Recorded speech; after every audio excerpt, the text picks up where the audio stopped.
Rucker Man.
We are live. Sbtalksports Sean Webb, real takes over fake debates.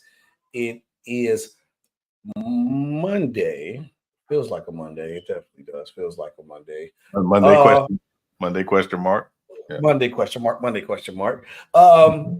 Yes, and we're sponsored by Swift Energy. Go to swiftenergy.gg, use code RTOFD to get 20% off your order. Sean, it is Monday. How are you feeling on this Monday?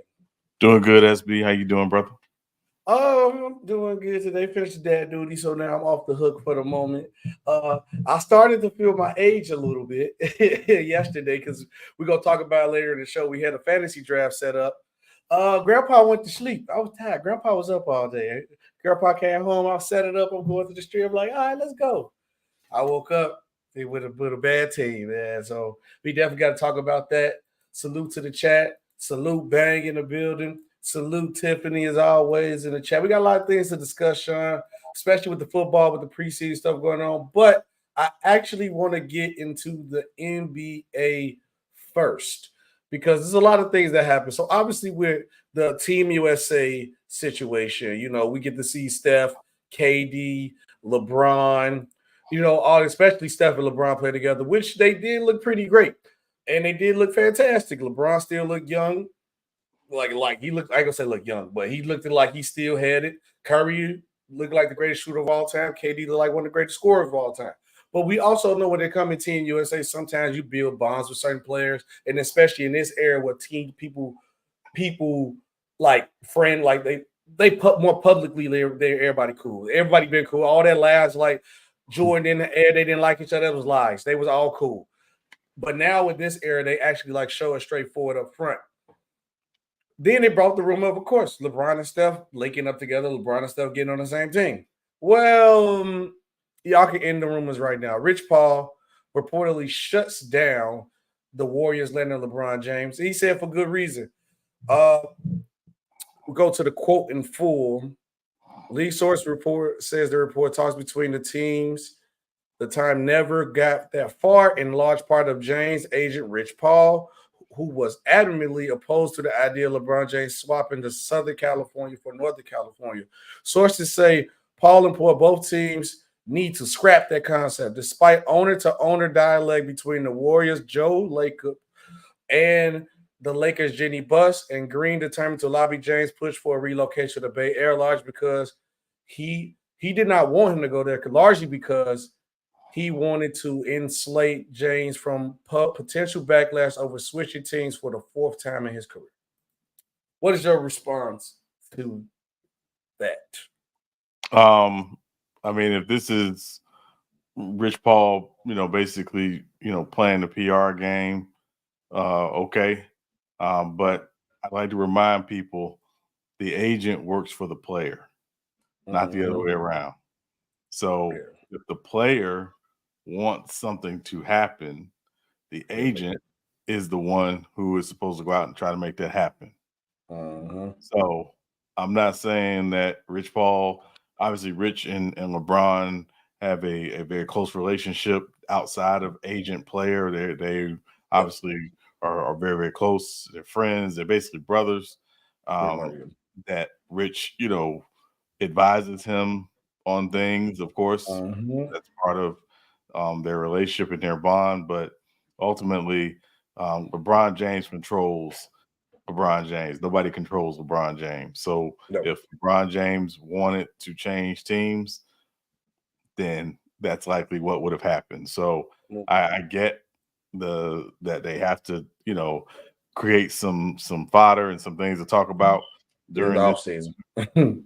during the offseason. But just to be clear, Rich Paul and the player agent relationship works for LeBron James. Simple as that.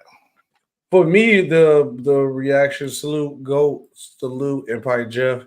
Shout out to y'all fellas. For me, the part that was confused to me was just like him switching teams, gonna hurt his leg. LeBron already did bid on 3 different teams, the Cavs twice.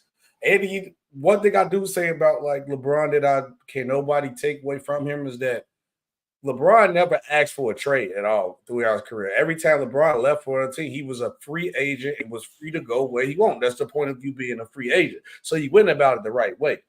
People just didn't like that he went to your team and who he teamed up with and made a big 3 because they felt like whatever, he's so good that he shouldn't have to leave the situation. Whatever. Y'all gotta let that heat thing go. That's over and done with. That have been happening. Big 3s. It's been more bigger 3s, big 4s that have been put together past this. So y'all still hold this over LeBron head about he switching teams. It's gonna make him look bad. Like LeBron already solidified. The man is what 40, 40. He just turned 40, right? 40 in December. 40 in December. This man is 40. Career's done. Played 21 years. Nothing that LeBron can do to change anybody's opinion on what you got about LeBron. He pretty much solidified his career. LeBron go to 2 other teams. It won't make a difference. His legacy is already solidified. Ain't nobody going to say, oh, LeBron teamed up with Steph. He's 40. He's an old man. It ain't like this prime LeBron. This ain't like this 2013, 2016 LeBron. This is old man LeBron James. So I think Rich just worried about, which is like obviously, his age is, you trying to keep what's best interest for LeBron legacy, but like you clearly pointed out, the agent works for the player. So this would never became a conversation if LeBron probably didn't think it was like that. And I just don't, and honestly, legacy aside, I just think LeBron don't want to leave LA. The main reason is the person that he go home and see every day. You know why they in LA? Savannah want to live. Savannah ain't going nowhere else. Bro, you finna retire here. You finna sit your butt down here in LA. Go ahead and retire. We gonna be chilling. So if y'all think this ain't NBA 2K, y'all, people got real life. Savannah ain't letting that boy go nowhere. LeBron ain't going nowhere. But just to add on to this stupid point, because Rich said it. Does LeBron James teaming up with Steph at this point in career hurt his legs?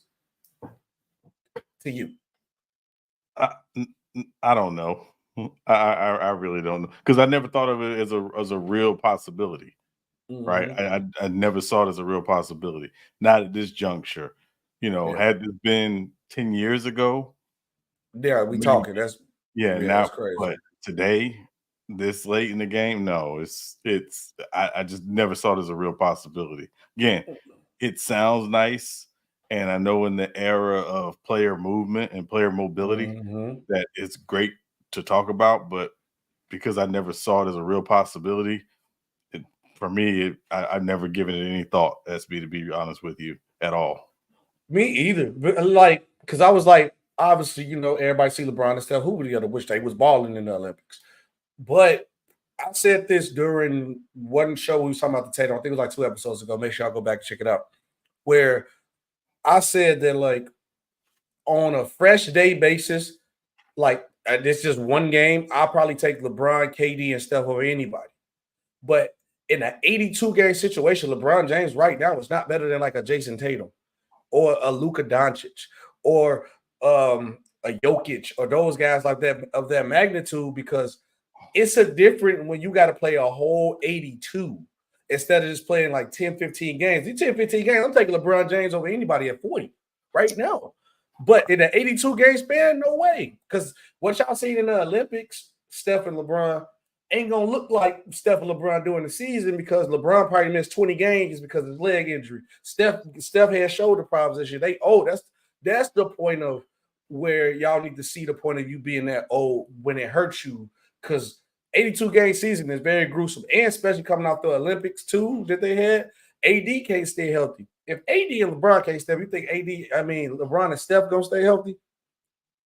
If this was the trade, who else gonna be on the team? LeBron, Draymond, and Steph, and Kaminga's gone. Moody, I think what's his name, Moody, whatever. The other couple, all the young pieces gone. So, for me, this doesn't hurt LeBron legacy at all. It doesn't make me no difference for me if he did play with Steph right there at this age. It don't do nothing. LeBron James' legacy is pretty much solidified in stone. LeBron got tired in the Olympics in the medal games in the fourth quarter. Yeah, bro. Now, how you think he gonna feel at game 42 of the season? And now him and Steph, because now the pressure on now is because people look at the Lakers like it's the Lakers, so they gonna overhype it. But realistically speaking, everybody know the Lakers not winning no championship. LeBron go to the Warriors, which the roster would clearly be not good enough to win a championship, will be expected a championship. And then when LeBron and Steph fail, they're going to say it's a failure, but not even realizing the fact that Steph is two or three more years, maybe 4 because of shooting, out on his way out the league or not playing like the same Steph he was. And LeBron literally probably got 1 more year of playing good. So that's what I'm like, it won't hurt his legacy. He'll be all right. True like this story is about his old Boston Celtics there. Oh, Jeff Bezos is possibly interested in buying the Celtics, $6 billion. That's a lot of money, and he got it. And honestly, that's the type of owner you might want to have on your team. But Sean, you were telling me before the show, I still want your opinion on if he get the Celtics. But you don't believe that he's after the Celtics, actually. You believe he's after another team? Who is it? Let me ask. So I believe if Jeff Bezos were to get involved in NBA ownership, it would be with the Seattle team. He would want to own the Seattle franchise. The reason why the $6 billion for the Celtics, though, is important is because with the NBA, everybody knows is preparing for expansion, right? We know going to be 2 teams added.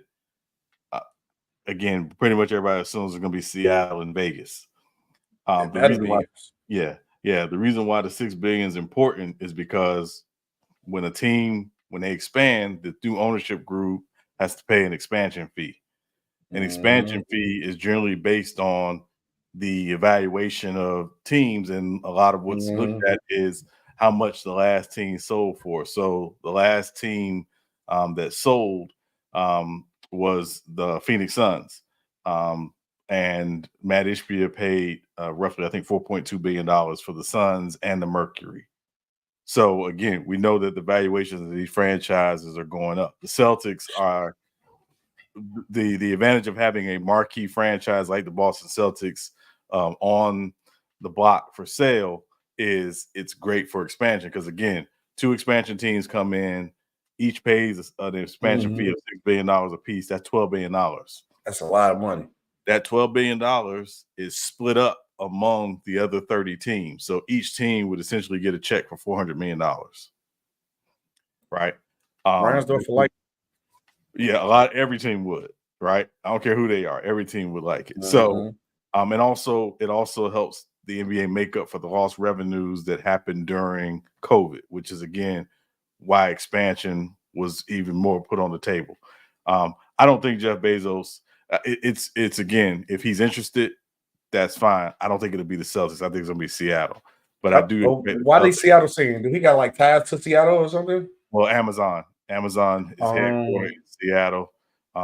It's a possibility that he could say, because Jeff Bezos his net worth is about $198 billion. Which means he could privately build a new state-of-the-art arena in Seattle, a la Steve Ballmer, what Steve Ballmer did in Inglewood for the Clippers. The Amazon Center. Exactly. State-of-the-art for basketball. You got the Seattle Kraken there. They could potentially, they eventually play games there. I don't know the Seattle area, well enough to know everything. But the point is that that's why I think it would be Seattle, because of Amazon. That's Amazon's headquarters. Not to say he couldn't buy the Celtics, but Amazon's headquarters are in Seattle. And I think like with a guy like Jeff, I don't know how much is like into sports he is. Obviously, business wise, he's a very intelligent man. Clearly, when Amazon did his thing, but I think, like you said, when you bring the Seattle situation business wise, I think one, that makes more sense for him. But then two, why wouldn't you want to come in and get a new team instead of going to just get Boston? Like, you really completely be over the new team with Seattle. You starting a whole new setting, and it's in the area of your business, and you can set the tone. And you at a place where Seattle, who wants a team, they want the Supersonics back. So I think if I was going in a situation, I probably would rather go get the Sonics over the Celtics, because the Celtics kind of really got they already established history of stuff going on. Then it's like you can't go to the Boston Celtics. I'm glad it's Boston, because they have such a rich tradition in basketball history. It's certain things you're gonna have to do if you take over the Boston Celtics. You can't. Jeff Bezos can't go take over Boston and completely change everything. You still got to make sure you honor the Bill Russells, all the old Celtics players. Make sure you keep the Celtic legacy alive. Once you take a part of that Celtic name, you got to have that same Celtic pride and run that same course. Instead of me just taking over the Seattle Supersonics, all I got to do is, we back y'all, revamp like one little time, then everything else I can do for the team is up to me. I can run my team how I want to. I can set the tone, set the supersonic standard my way, instead of following it, because you got to follow the Celtics way. Because all you got to do one time, get your history back for the Thunder, hang their jerseys up. That's it. Now you just run the ship how you want to run it. But it's like I said, it's hard to run. It's hard to take over a team like Boston. For a fact, the Amazon warehouse was in Delaware.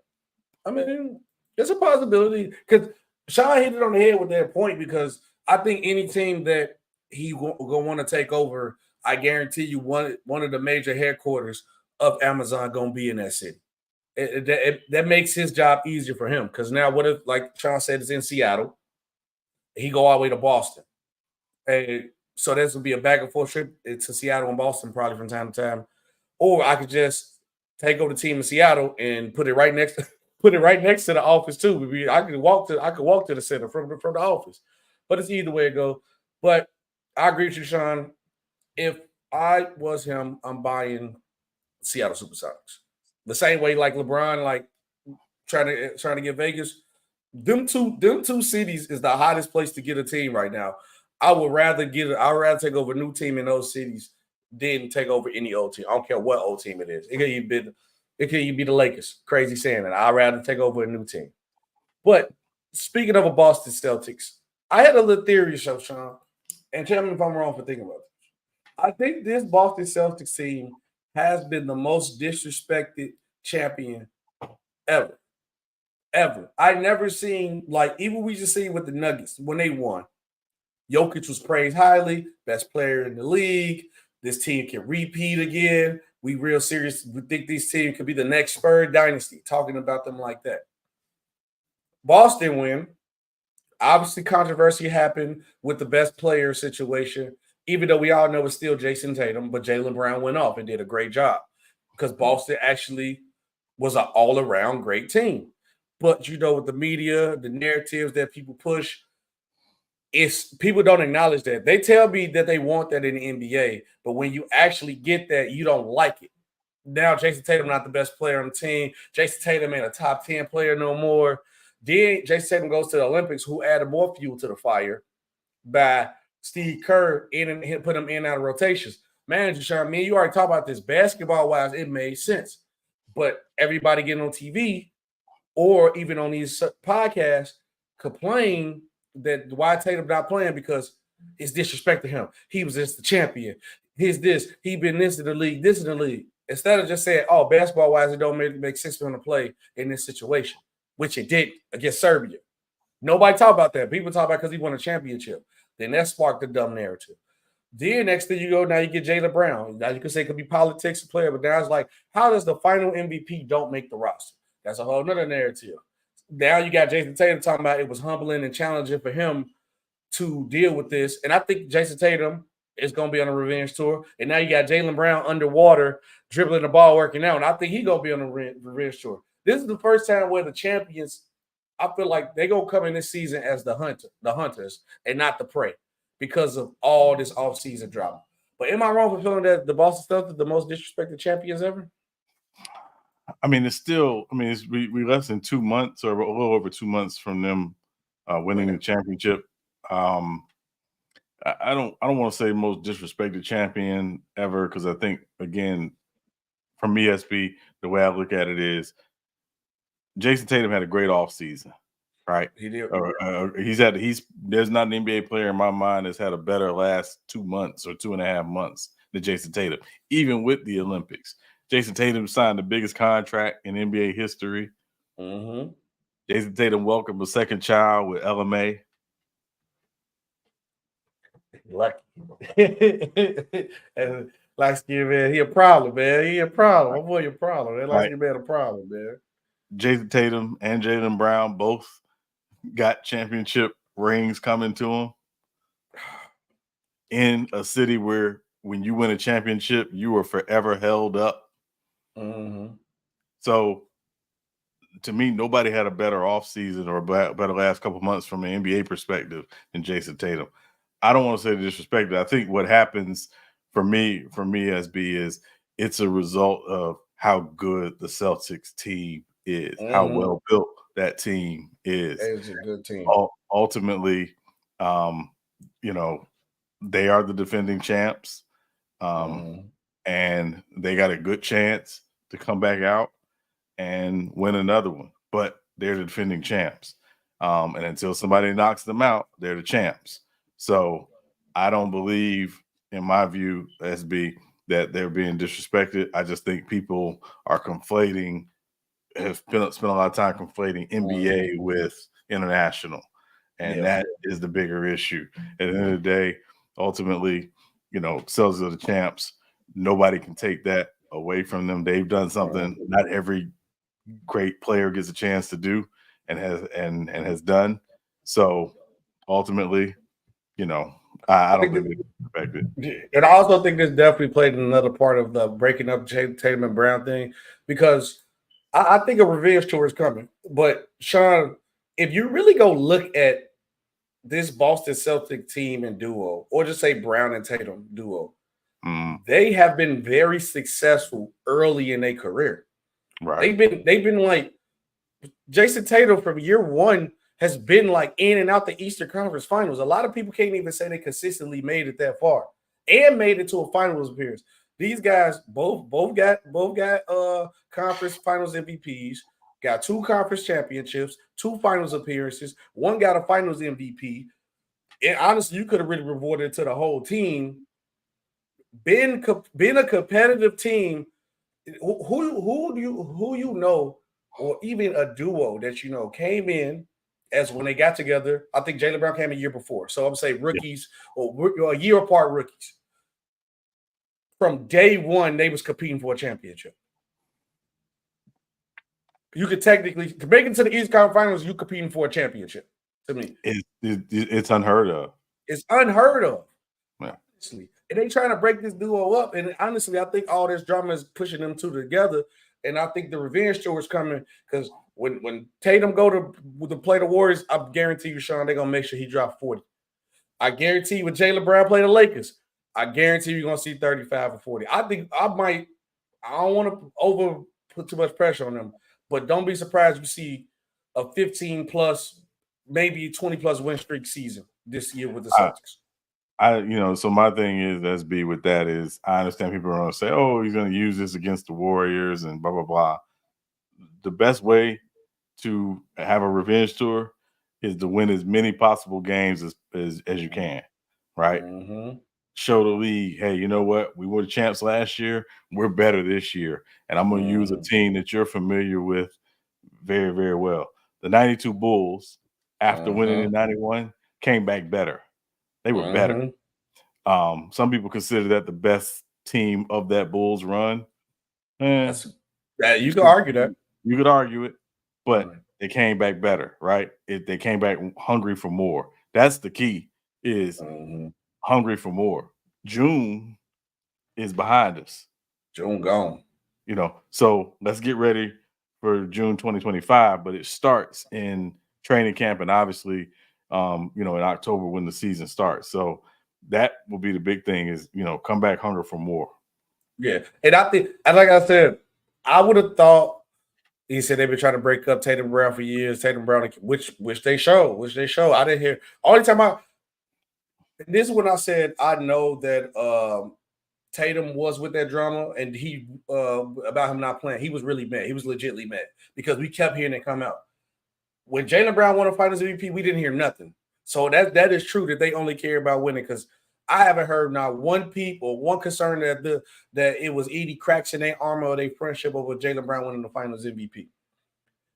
Now, when I look at Boston, like I said, I think it's going to be a crazy year. And I thought they would have came in coasted after winning the championship, but with all this off-season drama and disrespect, I think they lit a whole nother fire under them.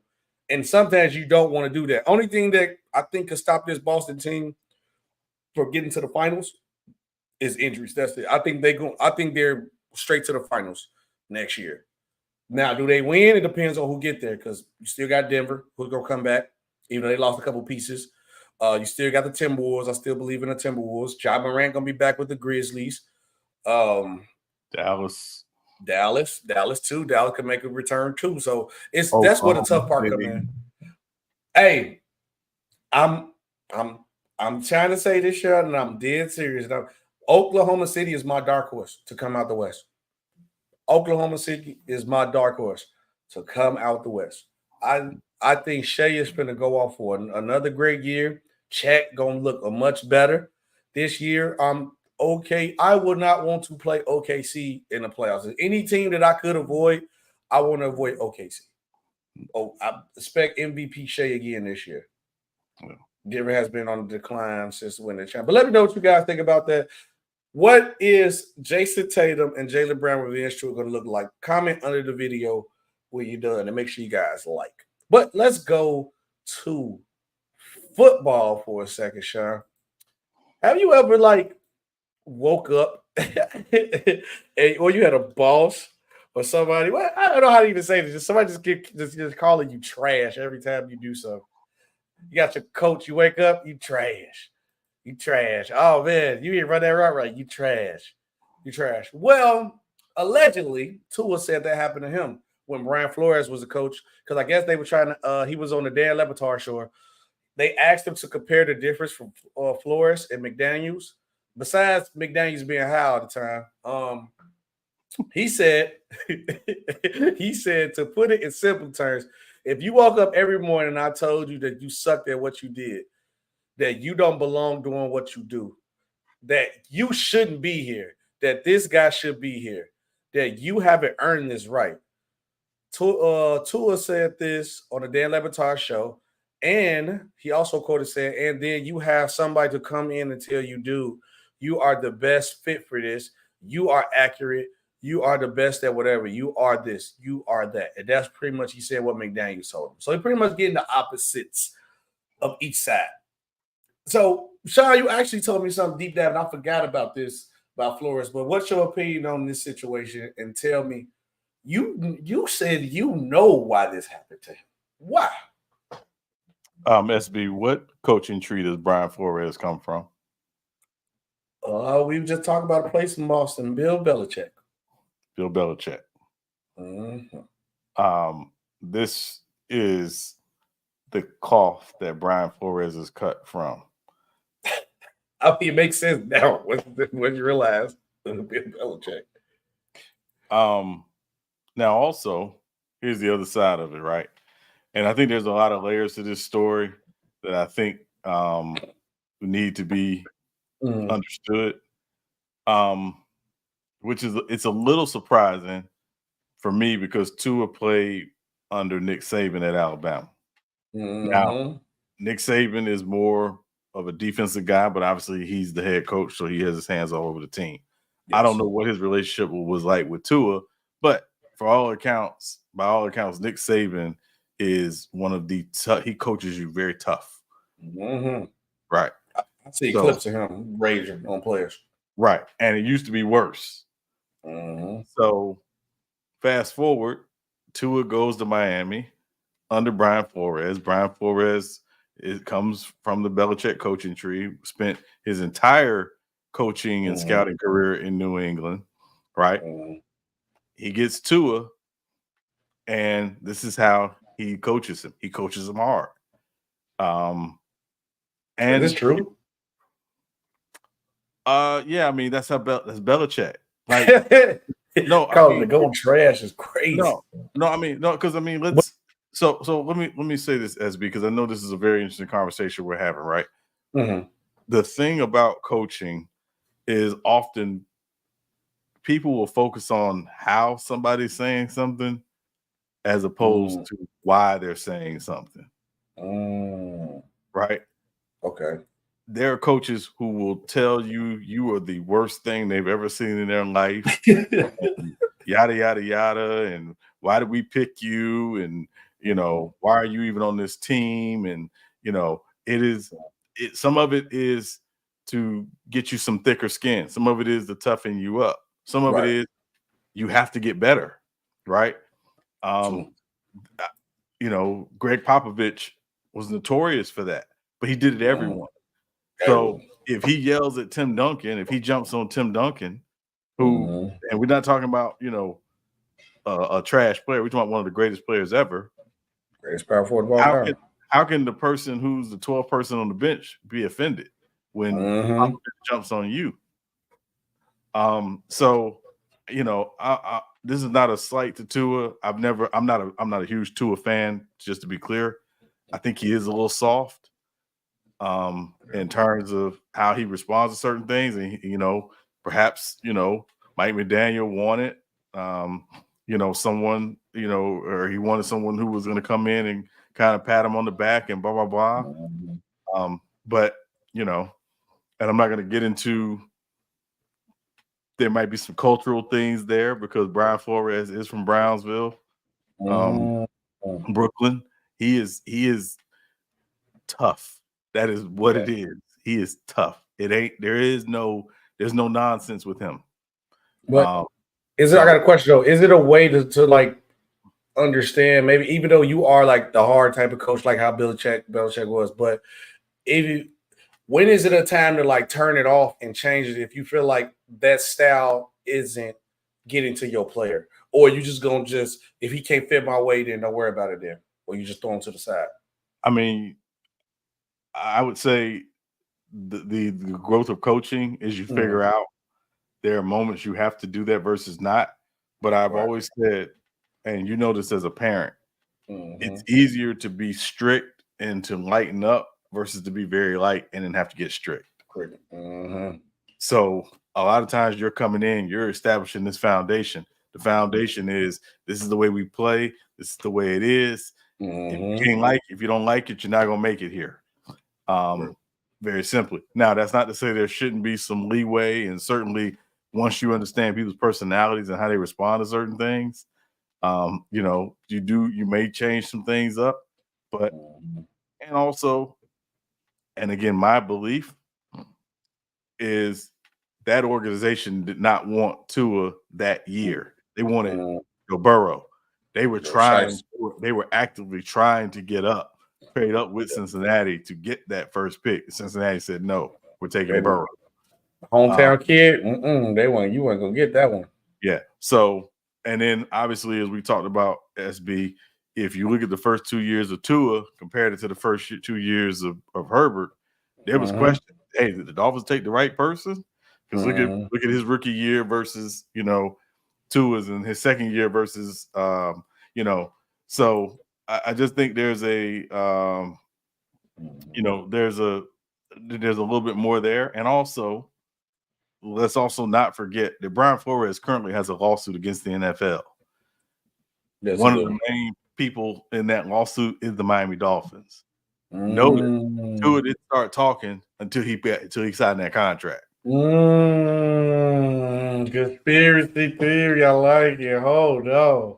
So that is crazy. Yeah. It's crazy timing. Yeah. So I'm not saying that Tua hadn't always felt this way. I'm saying notice the timing of when he started to talk this way. You see that they slid that contract under that on that table. Like, yeah, all right, we're gonna pay you what you want, but we don't need you to go on this show. Yeah. And he goes, say something. See, true, yeah, I feel you on that. Something crazy. Tua just need to work on his game, and he does great. He needs to stay healthy too, G Money. I'm not gonna lie, he got to stay healthy. But speaking of another quarterback or multiple quarterbacks, we got some QB battles going on. Oh man. What did True take over our show planner today, bro? We talk about too many Boston teams to it. We talk about the Celtics. Now we finna back talk about the True, bro. Did you sneak in our show notes foul or something, bro? Why we got all these Patriot topics today, man? I don't know what's going on, man. But 2024 NFL quarterback battles. We got a couple. Also, we got a couple quarterbacks announced. I also want to talk about a couple rookies. But let's go to the battle first. What we looking? Where you want to go? You want to do the Steelers, Patriots, Broncos? Wherever you want to start. We go left to right. All right, let's go with the Steelers. Obviously, we've been seeing. I don't really care too much about like the preseason numbers because the numbers don't mean nothing. So it don't matter about the interception touchdowns. It's preseason. I'm just going off like who make plays, who look more comfortable, or who I think potentially can get the job done. When I'm saying what I'm going to say right now. Unfortunately, and I love for Fields. He was here. In Chicago, moved on. Obviously, Chicago loved Justin Fields, but ever since Caleb Williams did them 2 little throws, they ain't been saying Justin Fields' name here. But they still got love for him. I think at this point in time, Russell Wilson should start. It shouldn't be the solidified starter for the season, but I think for week 1, day 1, I think Russell Wilson needs to start. 2 reasons. One, I think he just more prepared, future, you know what I'm saying? He more experienced as a vet. Can actually come in and try to take the team to another level passing the ball. Because I think if you just going to run a lot of athletic plays and options and all that, I say go Fields. But I think the Steelers, with especially what they have been going through, they need to establish somebody who's a solidified passer, which Rush can show he can do a little bit. And then also the trade. Because I think if Russell Wilson plays like 51% of the snaps or 51% of the games this season, the Bears pick they got in the trade drops to like a 6th pick or something. So with those 2 things being in mind, I'm taking Russell Wilson to start. I don't think he should finish the season as a starter, but from day 1, I think Russell Wilson should start. What about you? So I'm on the other end of the spectrum. I think Justin Fields should start. Okay. If you're Pittsburgh, you need to figure out if Justin Fields can be not just your present, but also your future. He's 10 years younger. And he can do, at this juncture in his career, he can do more dynamic things for you offensively, particularly because they don't have a great offensive line. They do not. They do not. I don't, so I generally don't watch preseason. I'm not going to say why I don't, but I generally don't watch preseason. But I did watch a little bit of that Steelers game the other day. Mm-hmm. And the one thing I noticed watching Russell Wilson, he doesn't want to get hit. Mm-hmm. Yo. Right. And when a quarterback reaches the point where they don't want to get hit, it's time to consider moving on. Mm-hmm. Right. So I'm a firm believer that Justin Fields is the right guy. And also, we've been talking about this for years.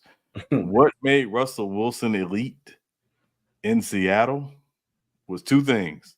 One, his ability to throw the deep ball, particularly off of play action. Threw a beautiful deep ball off play action. Second was his ability to make plays off platform, meaning his ability to step up, scramble, move around, and make plays off platform. He doesn't do the latter anymore, not at that level. So I think there's a reality. Yeah, I think there's a reality that has to set in that you're not getting Seattle Russell Wilson. No. In Pittsburgh, you're getting essentially Denver, and if you start him, you hope you get a little bit better.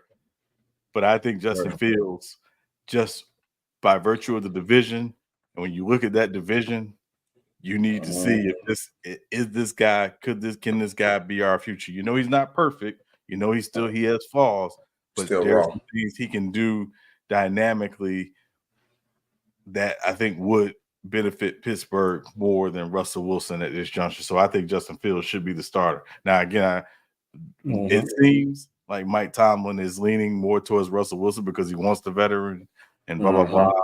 But I think it's, for me, it needs to be Justin Fields because you need to see this year. Can he be that guy? And then we got like a Spanish name, bro. But I'm gonna say LD in the TikTok chat said neither one of them should start at this point. Well, you ain't got no choice. Who else you gonna start? Who else you gonna start? I don't like. You gotta play. You gotta play one or the other. It's not like, oh yeah, I want to play. Not play. No, you gotta play them. So on to the next one, but it's definitely like a 50-50 chance. But let's go ahead and go to the Patriots. Who you got starting for the Patriots? Because there's a lot of quarterbacks. Can I look up the team again? It's 4 quarterbacks in this situation. Jesus, you know your quarterbacks is bad when you got a choice between 4 quarterbacks. Yeah, I start Jacoby Brissett. Obviously, I think, Jacoby Brissett for, again, what they want to do. They want to be a ball control, run the football, try to play good defense, probably play some low-scoring games because, again, they don't have a lot of weapons. I don't want to put a rookie quarterback, particularly one that I spent a third pick on out there with the team that's bereft of weapons. Because you need to build up. Obviously, they were in the Brandon Ayuk conversation for a reason. I think you start Jacoby Brissett and you see where you are. If you say, hey, listen, we need to go ahead and get the young fellas some reps later in the season, then you switch to Drake May, and go from there. The one thing I do want to make sure of, if I'm the Patriots, I want to do everything in my power to keep Joe Milton on the 53-man roster this season. I don't want him to go to the practice squad because I think there's going to be a team out there that says, hey, we think this guy, he's shown something from what we've seen. We're going to snatch him off your practice squad. So do what you got to do to keep Joe Milton on the 53-man roster. Somebody will. I'm trying. So where he go? Joe Milton has signed to the practice squad. Joe Milton has signed to the to another team. He gonna be gone that quick. And True, you said something devious early in the chat. I'm definitely gonna pull it back up. I can't believe Sean. You must have missed what he said. No, he said something about Bo. No, I'm gonna pull it up when we talk about the Broncos next. What he said about Bo Nix is wow. But yeah, I think so too. I'm going with Jacoby Brissett. Obviously, you got Jared Mayo from the Belichick system. Jacoby Brissett was always in the Patriots system. I think you need a guy like Jacoby. I would want them. I'm not saying Drake May going to be Patrick Mahomes or Joe Milton, but with this team, you had no weapons, but you bringing new guys in. You need to teach them the Patriot way. I let Jacoby Brissett start, and I do like the Alex Smith to Patrick Mahomes thing, like week 10, week 11, then you put Drake May and all other guys in. And I think you need to have Drake May and even Joe too, because Joe got so much talent. They need to be talking and listening to everything Jacoby Brissett is telling them, absorb everything he's saying like a sponge, and then you got to move on to the rookies. So I'm starting Jacoby Brissett for now, and then like week 10, 11, whoever looks the best between Drake May and Joe Milton, I say start. But we know the business of football does not work like that. So it's going to be Drake May no matter, even if Joe Milton could look 10 times better than him. It's going to be Drake May because he was a higher pick and he got the most money. So that's what I would want to see. On to the Broncos. What True said that was so devious, Sean, is right here. I think Bo Nix was the next Drew Brees. What, True? What are you talking about? What True? You gotta explain this, brother. What do you mean by that? I mean, Joe Milton's better than his roster, but yeah, I mean, he spent 8 years in college. He's got 61 college starts. I mean, he should be decent, right? I mean, he better be ready to start. He's a super senior, the senior.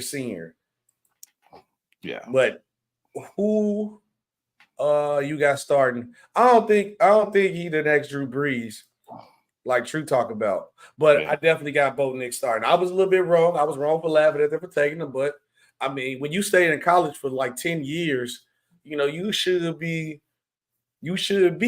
prepared to play. That's what Sean Payton said. Of course, Sean Payton gonna say that. He's been trying to find this new Drew Brees for a minute. He changed one person's career, which is great. He did change Drew Brees. He turned Drew Brees to a Hall of Fame quarterback. I give him that. But you got to let the Drew Brees thing go. You can't make another Drew Brees. Make a Bo Nix. Make that. Stop trying to make everybody Drew Brees. When you try to make everybody somebody else, you know what's gonna happen? You ain't gonna get what you want because he will never be Drew Brees. He's only gonna be Bo Nix. But with that even being said, I think you got to start the kid Bo Nix. You got to start Bo Nix for me. So far, he looked the best between all the other guys. So I'm gonna stick with Bo, unfortunately. Yeah, I mean, Stidham played pretty well last year when they benched Russell Wilson the last couple of games. I think Stidham knows the offense, better. I'm gonna say Stidham starts, but I think it's very quick. It's a very quick hook. I think Bo Nix comes in sooner or later, but just to start the season, I think they start Stidham to start the season. But I think it's a very quick hook because, again, you got to try to sell hope with Bo Nix, which sounds crazy to say, but okay. That's not going to happen. But yeah, Bo Nix is one of these quarterbacks in his rookie class. We're going to talk about another rookie when we go to this point. But I want to do an NFL preseason review of these rookies, quarterback edition, because, Sean, I'm not going to lie to you. I think this quarterback class is looking better than everybody thought it was. Now, I'm not saying everybody in this quarterback class is going to be a superstar. The three that I think going to be superstars: Caleb Williams, Jayden Daniels, and Michael Penix Jr. I'm very high on Michael Penix because I think he is the best thrower out of all the quarterbacks right now. Caleb Williams has the most talent to me, ceiling-wise, right now. But everybody else, even Bo Nix, I laughed at Bo Nix, he's going to get the job. I think this draft of quarterbacks going to have a lot of starting quarterbacks. Even though I know it's preseason, so I ain't trying to overreact. But, Sean, how are you feeling about this rookie class so far? And who you most impressed with if you had to pick one? I mean, with the caveat that they are generally playing against – well, and so also they played in different scenarios, right? Mm-hmm. They play against very vanilla defenses in the preseason, so I don't go too crazy or nuts over what guys do in the preseason. The big thing is the stuff that they didn't do in college, are they picking up on it well, right? Mm-hmm. So, like Caleb Williams didn't call plays in the huddle, right? In college, and a lot of times that's an adjustment for guys. Yeah. You got to, start calling plays in the huddle because in college, a lot of times they'll use hand signals or they'll use the signs on the sideline. The entire 11 of the offense knows what the play is. It's not the quarterback coming in, spitting a 20-word, play call. So he seems to have, picked up on that really well, right? Yeah. That's important. With Jayden Daniels, again, the big thing for him is, knowing when to get down, because especially when he takes off and runs. He seems to figure it out. I saw a couple times where he did slide. He seemed to understand how to protect himself a little bit better. Again, if you'll figure it out, hey, all you gotta do is look up RG3 highlights. Yeah, all you gotta do. And they better make sure that turf is right at that raggedy stadium. Because that stadium is raggedy. So make sure that turf is right. But so those are the little things. For me, I want to see what these guys do. Obviously, we know Caleb is the starter. We know Jayden Daniels is the starter. We know more than likely, like you said, Bo Nix will end up starting a lot of games, if not starting at the beginning of the season. We're going to see these guys sooner than later. Penix, again, we're not going to see him unless something happens with Kirk Cousins. But I just want to see these guys in the regular season and how they week to week get prepared to play each game and things like that. That's going to be the big thing I'm looking for. I meant to ask too, if Joe Milton was to come available, who should be the first team to call him? I already got the team of my man. I know who should be the first team to call him. Who's that? The Minnesota Vikings. Oh, no, they ain't going to call him. I mean, if he come available, I'll just take it. JJ McCarthy out. He gone. He out for the season.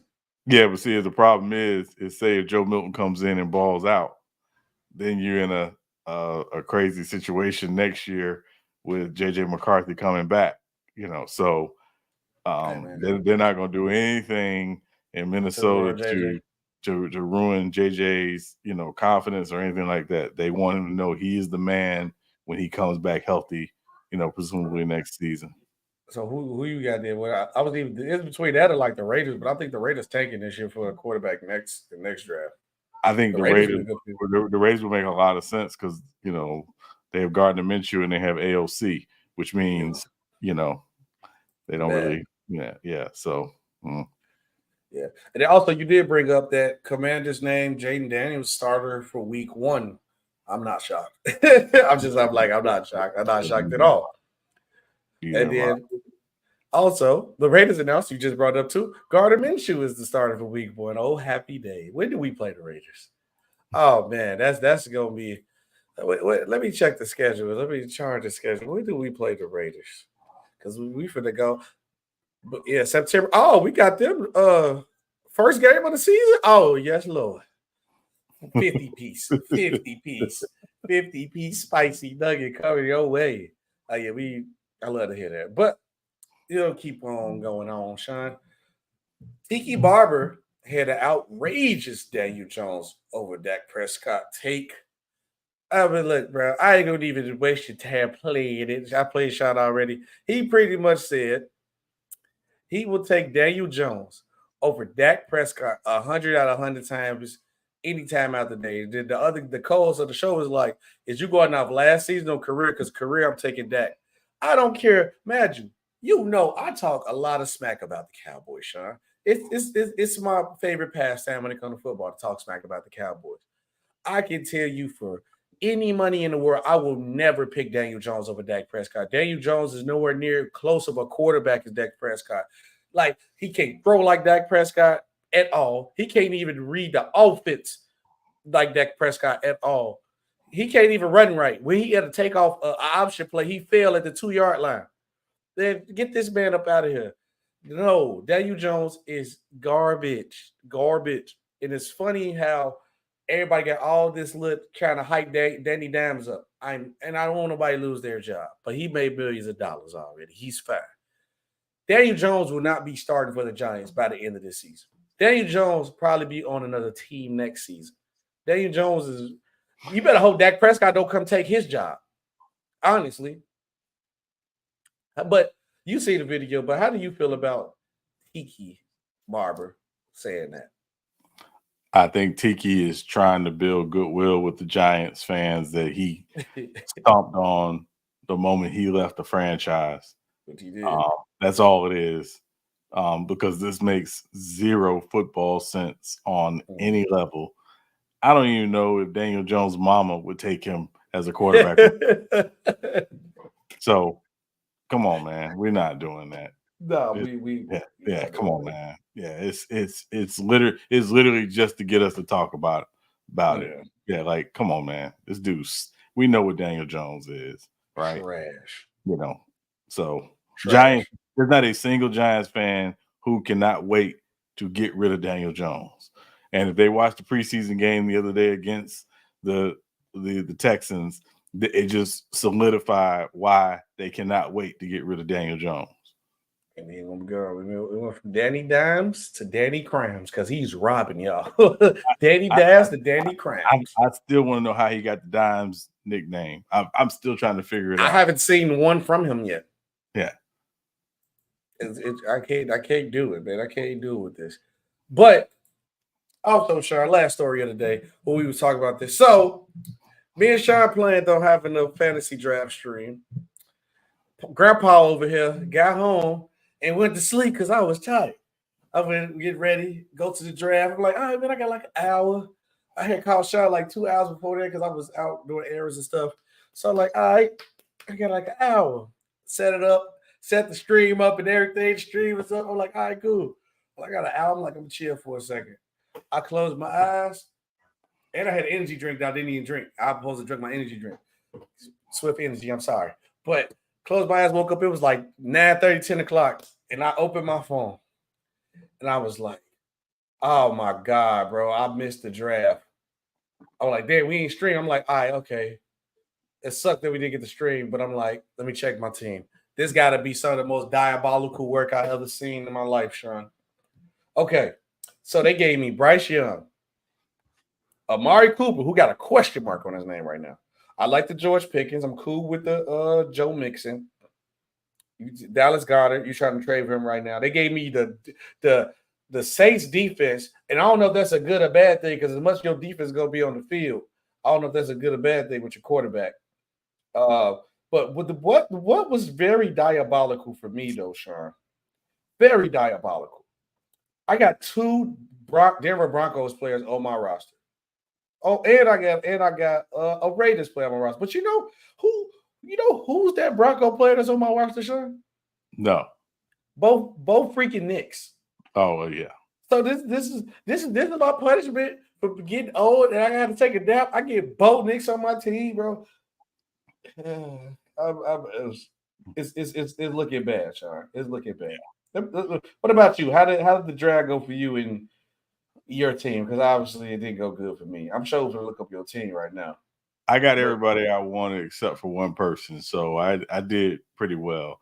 And again, if you weren't, we have 16 teams in the draft, so I know some of the people who are watching, like Tiffany, she wasn't there in the draft, but if you were there, you got a chance to get most people you wanted, right?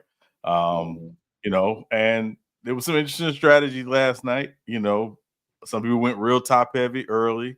Some people, kind of waited, a little bit to, play the game a little bit more. But, it was a lot of fun. I wish we could have live streamed it because it would have been interesting having people in it. But they wanted to see me embarrass myself. And I got Lou first. Lou got Tyreek Hill. Oh, Lord. Yes. I'm trying to look at your team, but they're not like showing it on the phone. I don't know why. But if you don't mind, just tell me who in your team. So I have Jordan Love, Marvin Harrison Jr., DK Metcalf, Bijan Robinson, Javonte Williams, Brock Bowers, Cortland Sutton, Trey Benson, Justin Herbert, who I did offer you in a trade, Keon Coleman. I have Nick Chubb, who will be coming back. I have Houston's defense. I have Atlanta as a backup defense. So I did pretty well. Now I'm gonna tell you who's diabolical last night. Oh, True the King was diabolical last night. What did he do? He got both Patrick Mahomes and Lamar Jackson. So True knew what he was doing because he knows for a fact that there's some teams that don't have quarterbacks and they're gonna have to give up a farm to get. It was a strategic move, smart move on his part, but it was definitely diabolical. And truth be told, that's why I took Justin Herbert as well, because I was like, hey, it's gonna be somebody SB who wants Justin Herbert. So, I knew, man. We gonna have to, see. Yeah, I wish I could pull it up. And see. Yeah, we'll have to see. This is ridiculous. Oh yeah, now I can see y'all teams now. Yeah, this is diabolical work. Who got Caleb Williams? You know what? I don't know. I'm about to look through people too, and we got to shake something up, man. I make my noise during the trade season. You know what I'm saying? I make my noise during the trade season. Sean. I think I can share the screen. Yeah, put it down there, and then I can put it on the screen. Yes, sir. Okay. All right. Rumble, young man, rumble. Got Ali on that.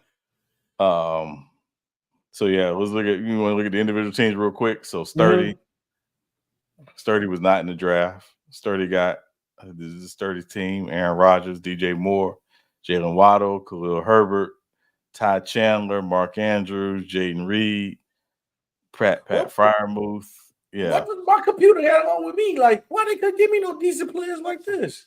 No, I mean, he got like 2 decent players, maybe 3. Yeah. You know. Yeah, 3. Yeah. Mark Andrews and that who the other player he had? It was another wide receiver. Yeah. It was a decent. That was a good pick. The Mark Andrews, the Waddle, the Jayden Reed. That's good. Rodgers, but quarterbacks don't do too much. Aaron Rodgers didn't give me nothing when he was at quarterback, bro. I swear. Yeah, but I mean, he was hurt last year, so that. That's what we played when he was healthy. That man was trash. He was giving me like 6 points a game. Yeah, this is Action Jackson, the Cowboys. Action Jackson. He got Jalen Hurts, which is hilarious. Wow, I was gonna say, come on, he going against the grain. What Dak at? What Dakota? No, here's the crazy part. He got Jalen Hurts, Malik Neighbors, and Saquon Barkley all in the division. he's a fraud. He's a fraud. Yeah. So, see what his defense is. He got Denver's defense, which Denver's defense was terrible last year for the most part. Yeah, so being in the draft helps. Yeah, it does. And we make that call, man. Call my line, man. Yeah, we work through it. So this is Chiefs Action Jackson. So he was not in the draft as well. So you got Kyler Murray, Mike Evans, look at his team. Yeah, Jonathan Taylor, James Conner, T.J. Hawkinson, Xavier Worthy. Yeah, he got Justin Fields. He got Marshawn Lloyd. He got the Jets defense. This is diabolical work. Yeah, so I mean, listen, this it happens. CA3 was in the draft. Okay, I'm sure CA3. So he got Caleb Williams. Okay, there you go. Amon-Ra St. Brown, Terry McLaurin, Derrick Henry. That's Austin Eckler. That was 2 good picks. That Derrick Henry and Austin Eckler. Yeah, he got Kelsey and Njoku. He got Christian Watson, Matt Stafford, Brandon Cooks, Jahan Dotson, and Jalen Wright from Miami. And then he's got Detroit's defense, and then the Giants' defense as a backup, and Jason Myers as his kicker. You might as well delete that Giants defense off that, but yeah. Well, they front 4 gonna be really good. Right. It's just the rest of it, I don't know. Let's see, East Side. Yeah, East Side. East Side was not in the draft, and East Side Cowboys fan. He got Dak Prescott, Christian Kirk, Jameson Williams, Devon Achane, Aaron Jones, Evan Ingram, Devin Singletary. He got Brock Purdy, who he can't stand. Brian Thomas. Brock Purdy gonna be released. Yeah, Joshua Palmer, J.K. Dobbins, Kobe Parkinson, and he got Dustin Hopkins as his starting kicker in Chicago's defense. Ain't that bad. Yeah, he did all right not to be there. Let's see. Head busters, this is Lou, Citizen Lou. He was in the draft. I got Lou first week. He's gonna do me dirty. He got Kirk Cousins, Tyreek Hill, Garrett Wilson, Josh Jacobs, Tajay Spears, Cole Kmet, Zay Flowers. He got Zeke Elliott on the bench, Mike Williams, Antonio Gibson, Daniel Jones, Tucker Kraft. You got Cameron Dicker, the kicker from the Chargers, and he got Cleveland. Dicker the kicker. Yeah. I'm gonna go ahead get my L ready week 1. You make that Justin Herbert trade, you got a chance. I don't know. It depends on what Herbert do. Yeah. Houstonian, he got AR-15, Drake London, Deontay Johnson, Kenneth Walker, DeAndre Swift, Jake Ferguson, the tight end from Dallas, Keenan Allen. He's got Chris Godwin, Jalen Warren, Jacoby Myers, Hunter Henry, and Derek Carr on his bench. And he's got Miami's starting defense and Matt Gay, the kicker. Okay. In the zone is True team. That's True the King. True was in the draft, obviously. So he got this was crazy, right? So he got Lamar. He got Lamar first, right? He got Devontae Adams, Jackson Smith and Jigba, Breece Hall, that's a good pick. Tyler Algier, Jonnu Smith, and Josh Downs. You got Patrick Mahomes on the bench. That's crazy. Hey, look, man. Let me get that Mahomes, man. Go ahead, man. Yeah, you ain't getting that. My homeboy. Yeah, and you got Baltimore's defense. That's a good pick for the So Baltimore yeah, defense. so basically, if you want Lamar Jackson, you're gonna have to send True half your team. That's crazy. Hell, I ain't got nobody on my team. Yeah. Basically, he's gonna hold it up. This is Mac Def. Mac Def was not in the draft. You got Jared Goff, Mike Pittman, Calvin Ridley, Kyron Williams, Isaiah Pacheco, Sam Laporta. You got James Cook from Buffalo, was a good pick. Tony Pollard, Gus Edwards, Romeo Dobbs, Noah Fant, and Taysom Hill. I'm about to talk to him about James Cook. Yeah, you ain't getting Cook. He got like 9. He got like 9 running backs. So yeah, smart man. Yeah. I might get him. Like you said, he got like 9 running backs. So I might get him. You might. Yeah, but good luck. Brother Omari. Okay. Josh Allen, Jamar Chase, AJ, who was in the draft, AJ Brown, Rico Dowdell, AJ Dillon, George Kittle, Tank Dell. You got Cade Otton. Yeah, Deshaun Watson, Adam Thielen, Troy Franklin. You got Justin Tucker as his kicker. You got San Fran's defense and the Chargers as a backup. Yeah, brother, old team solid. Yeah, you got a solid team. Yeah, he went top heavy early. Yeah, we don't have to. No, we don't have to. We don't have to show that. We don't got to show that. We don't got to show that. We don't got to show that team. Yeah, you can just skip past that team. All right. Already chose 30's team. So her team was cold. Yeah, she has Jayden Daniels, Debo Samuel, Cooper Kupp, Alvin Kamara, Ramondre Stevenson, Dalton Schultz, Nico Collins.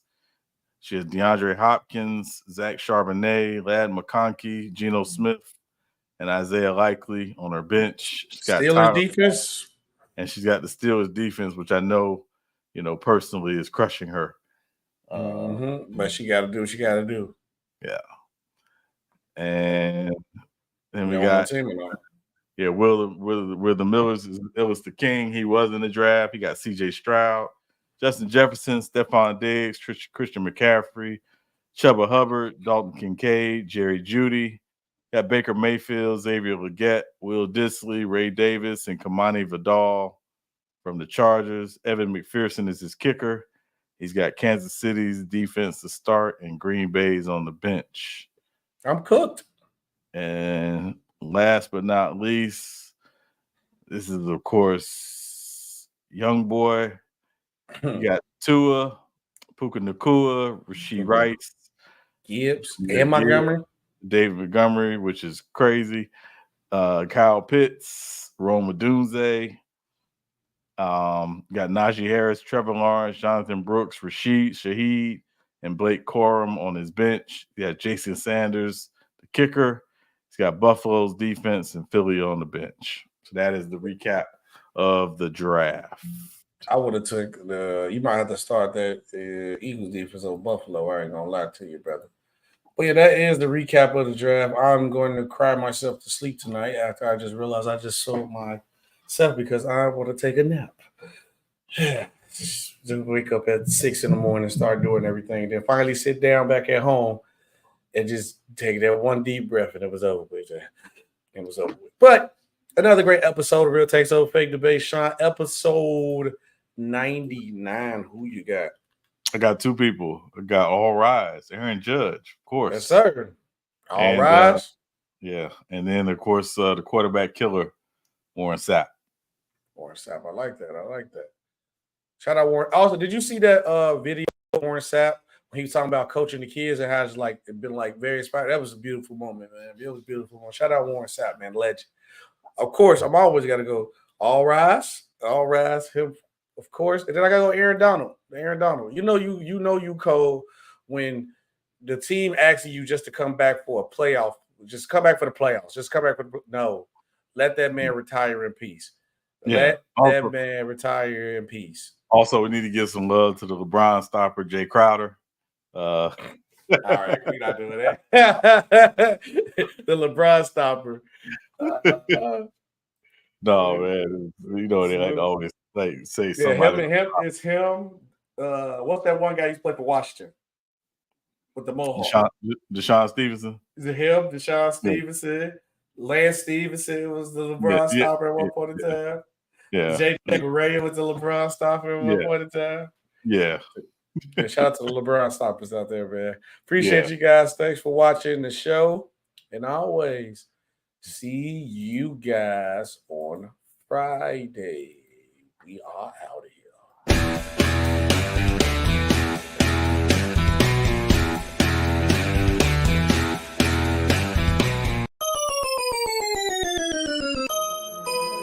Rucker Man.